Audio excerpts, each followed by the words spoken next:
आप लोगों को पता भी नहीं लग रहा और शेयर मार्केट की इनकम के ऊपर टैक्सेस बढ़ते जा रहे हैं। आज आपको डिटेल में समझाने वाला हूं। अगर आप म्यूचुअल फंड में भी इन्वेस्ट करते हो, आपको जरूर देखनी चाहिए वीडियो एंड तक। आप ETF में इन्वेस्ट करते हो, एंड तक देखो, समझो कि किस तरीके से टैक्स बढ़ाया जा रहा है, किस तरीके से, देखो बोल सकते हो आप कि लोगों को चूसा जा रहा है। टैक्स इतना बढ़ाया जा रहा है, STT बढ़ाया, फ्यूचर्स पर, ऑप्शंस पर बढ़ाया। उन्होंने बोला भाई ऑप्शंस में लोग ट्रेडिंग कम करें, इसलिए हम STT बढ़ा रहे हैं, तो फ्यूचर पे क्यों बढ़ाया?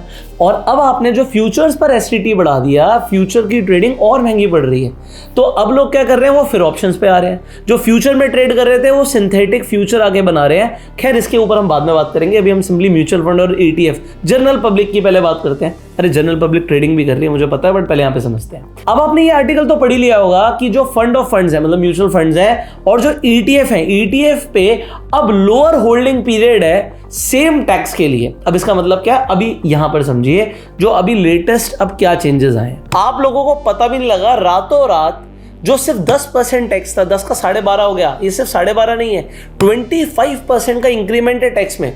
अब अगर आप गोल्ड और सिल्वर को एक मिनट के लिए साइड कर देते हैं, अगर आप ओवरसीज फंड के अंदर इन्वेस्ट करते हैं, जैसे कि आपके पास मेफैंग है जिसके अंदर आपकी फेसबुक, एप्पल, नेटफ्लिक्स, अमेजोन जैसी कंपनीज आ जाती हैं, नैस्डैक है, मोतीलाल ओसवाल का एक ETF है, मॉन 100 करके, इसी तरीके से हैंगसेंग का ETF है, MAH के टेक का ETF है। तो इन ETFs में अगर आप इन्वेस्ट करते हो तो पहले लॉन्ग टर्म के ऊपर आपको 10% का टैक्स लगता था, बट अब आपको 12.5% का टैक्स लगेगा। और दूसरी चीज क्या है कि इसके अंदर short term capital gain tax नाम की कोई चीज नहीं है, आपको सीधा स्लैब रेट लगेगा।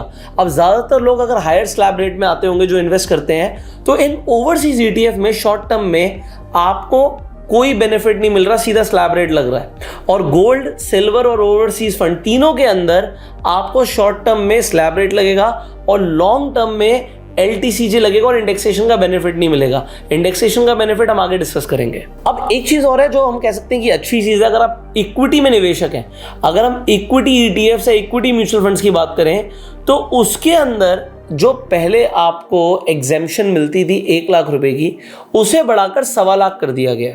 तो अब आपको जो टैक्स लगेगा, अगर आपका long term capital gain, long term 1 साल के ऊपर की होल्डिंग पे आपको 1.25 लाख के ऊपर का प्रॉफिट हो रहा है, तभी आपको 12.5% लगेगा। 1.25 लाख तक आपको 12.5% का टैक्स नहीं लगेगा। तो ये समझना, स्लैब रेट मतलब जो भी आपका इनकम टैक्स का जो भी स्लैब रेट पड़ता है, आप 10% के अंदर आते हो, 30% के ऊपर आते हो, जो भी आते हो, तो स्लैब रेट के अकॉर्डिंग टैक्स लगेगा।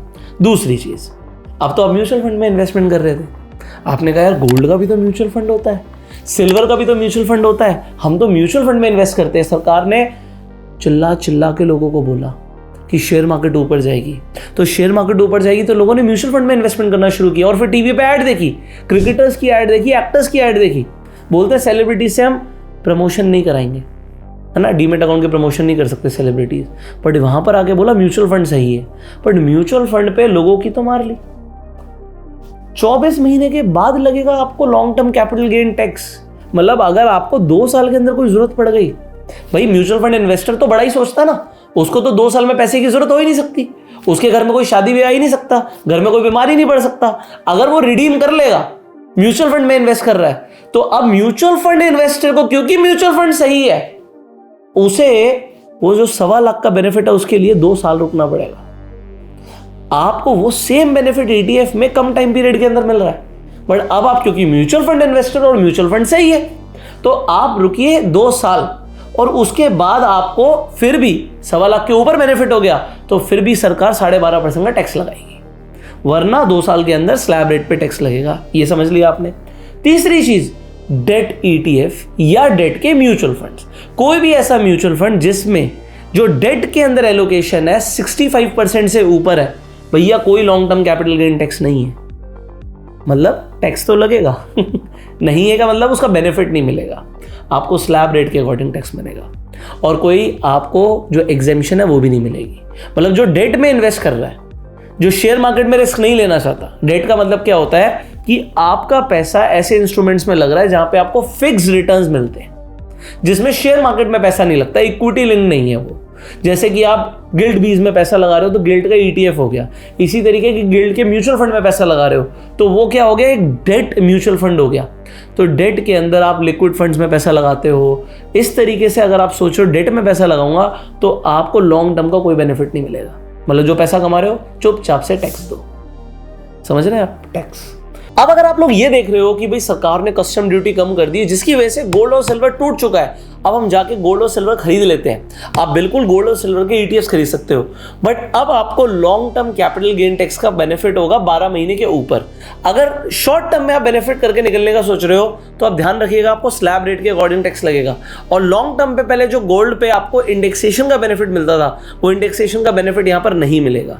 नेक्स्ट, अगर आप इक्विटी में पैसा लगा रहे थे या इक्विटी लिंक्ड म्यूचुअल फंड में पैसा लगा रहे थे तो शॉर्ट टर्म वही माना जाएगा आपका 1 साल के अंदर, और 1 साल से ऊपर ही लॉन्ग टर्म माना जाएगा, और इस पे 12.5% का टैक्स लगेगा और आपको जो एग्जेम्पशन है 1.25 लाख रुपए की वो मिलेगी। बट अब यहां पर गलत क्या हुआ है? गलत हुआ है म्यूचुअल फंड इन्वेस्टर्स के साथ। उन्होंने क्या गलती कर दी कि आप जो इंसान गोल्ड सिल्वर और जो ओवरसीज फंड में इन्वेस्ट कर रहा है उसका लॉन्ग टर्म आप कंसीडर कर रहे हो सिर्फ 2 साल के बाद, और ये आप ETF के अंदर कंसीडर नहीं कर रहे। तो ये म्यूचुअल फंड इन्वेस्टर के साथ थोड़ा सा गलत हुआ है। और गलत तो क्या हुआ है भाई, खामा का 2.5% यहाँ पे बढ़ा दिया, और STT ये बोला था, STT इसलिए ला रहे हैं कि भैया long term capital gain tax पहले नहीं था, अब हम उसे हटाने के बारे में सोचना था और टैक्स बढ़ा दिया। तो टैक्स अब आपको लॉन्ग टर्म शॉर्ट टर्म तो देना ही है, STT भी आपको देना है। और जब भी आप कुछ भी खरीद रहे हैं स्टॉक मार्केट में, आप सोच रहे हैं, बड़े जोड़ जाड़ के लोग पैसे इन्वेस्ट करते हैं कि भैया हमने बड़ी मेहनत से सेविंग्स करी, स्टॉक मार्केट में इन्वेस्टमेंट कर लेते हैं, रिस्क भी आप लेते हैं, बट उस पर सरकार पहले आ जाती है कि पहले मुझे टैक्स दे, तूने पैसे कैसे कमा लिए, तू पैसे कैसे कमा रहा है, तू टैक्स दे। एक ही तरीका है इसमें कि अगर आप इन्वेस्ट कर रहे हैं तो आप बेचो मत, बट इसका मतलब ही क्या रह जाएगा? अगर हम बेचेंगे नहीं तो हमारी ज़रूरतें या नीड्स या जो हमारी डिज़ायर्स है, जो गोल्स के लिए हम पैसा जोड़ रहे हैं वो कभी पूरा ही नहीं होगा, तो आप कभी तो बेचोगे। और जैसे ही आप बेचोगे सरकार कहेगी पहले मुझे पैसा। अब यहां पर कुछ लोग बोलेंगे कि भैया आप बोल रहे हैं कि 24 महीने के बाद हमें long term capital gain tax का फायदा होगा, बट पहले तो 36 महीने के बाद फायदा होता था। तो अभी तो सरकार ने बेटर कर दिया ना कि होल्डिंग पीरियड को कम ही कर दिया है। म्यूचुअल फंड इन्वेस्टर के लिए भी जो गोल्ड सिल्वर या ओवरसीज फंड में इन्वेस्ट कर रहा है तो 36 महीने से 24 महीने फायदा ही है। बट आपको एक चीज समझनी पड़ेगी भाई, अब आपको 12.5% का टैक्स लगेगा और इंडेक्सेशन का बेनिफिट नहीं मिलेगा। बट आप बोलोगे नहीं यार पहले तो 20% का टैक्स था तो 12.5% तो कम है। अरे भैया आप इंडेक्सेशन को कैसे इग्नोर कर रहे हो?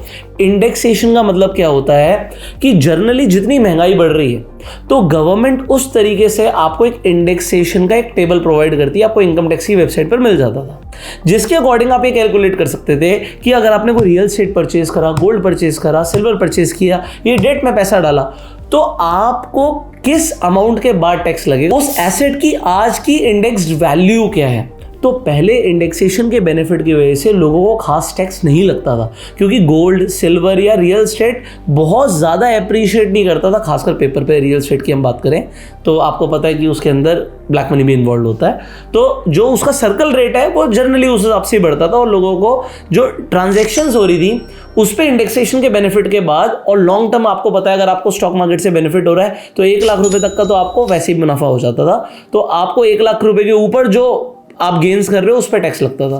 तो यहां पर 20% की जगह 12.5% महंगा है, तो ये समझना आपको जरूरी है। और दूसरी चीज 1 अप्रैल 2023 के बाद यहां पर ये 20% वाली बात ही हटा दी, आपको सीधा स्लैब रेट पर ले आए। और यहाँ पर बात ये जो लॉन्ग टर्म कैपिटल गेन की बात कर रहे हैं ना, यहाँ पर ये होल्डिंग पीरियड को भी हटा दिया, तो आपको इंडेक्सेशन का बेनिफिट तो मिलेगा बट लॉन्ग टर्म का कोई मतलब नहीं है, स्लैब रेट के अकॉर्डिंग टैक्स लगेगा, कोई स्पेशल ट्रीटमेंट नहीं है। तो अब आपको ये समझना है STT बढ़ा दिया गया है, 12.5% का फ्लैट आपको टैक्स कर दिया गया है लॉन्ग टर्म पे, और शॉर्ट टर्म का ये तो कोई बात ही नहीं कर रहा कि शॉर्ट टर्म कैपिटल गेन का जो टैक्स है, अगर आपको स्टॉक्स में फायदा हो रहा है या म्यूचुअल फंड्स में फायदा हो रहा है इक्विटी लिंक्ड, तो पहले 15% का टैक्स था उसे सीधा 5% बढ़ा दिया है। आज आपको 5% नहीं समझ आ रहा, बट अगर आपको 1 लाख का मुनाफा हुआ तो आपको पहले सिर्फ 15,000 का टैक्स लग रहा था, अब 5,000 रुपये और एक्स्ट्रा भरो। भाई मिडिल क्लास से अगर आप हैं तो आपने पैसे कैसे कमा लिए, वो भी इंडिया में। पैसे कमाने थे तो दुबई में कमाने थे, सरकार कह रही है अगर तुमने पैसे कमाए तो हमें तो चाहिए। तो अभी इंडेक्सेशन हटाने से और टैक्स यहाँ पर जो पहले लॉन्ग टर्म LTCG इक्विटी के अंदर 10% था वो यहाँ पर नहीं दिख रहा, तो वो 12.5% कर दिया, 2.5% उसमें भी बढ़ा है। तो ये जो टैक्स में चेंजेस आए हैं ये आपको जानने जरूरी है। तो यहाँ पर आपने देख ही लिया, सोशल मीडिया पर लोग क्लियरली बोल रहे हैं भैया टैक्स तो आप लगा रहे हो यूएस की तरह, और हमारे जो रोड्स हैं, हमारा जो इंफ्रास्ट्रक्चर है, जो हमारी फैसिलिटीज हैं वो अफगानिस्तान की तरह। कैसा लग रहा है आपको ये टैक्सेस जो बढ़ गए हैं? इसके बारे में आप क्या बताना चाहते हैं, आपके क्या व्यूज है, कमेंट करके जरूर बताइएगा। फाइनली इस वीडियो को शेयर कीजिए, अपना प्यार देने के लिए लाइक कीजिए। हम आपसे मिलेंगे अगली वीडियो में। अगर आप स्टॉक मार्केट में नए हैं तो फ्री में जाकर अपना डीमैट अकाउंट खुलवा सकते हैं, लिंक्स आपको डिस्क्रिप्शन पिन कमेंट में मिल जाएंगे। इनफैक्ट आप रेफर रन करके भी पैसे कमा सकते हैं। So we will see in the next video. Till that time you check out the links in the description pin comment. You go self made and जय हिंद।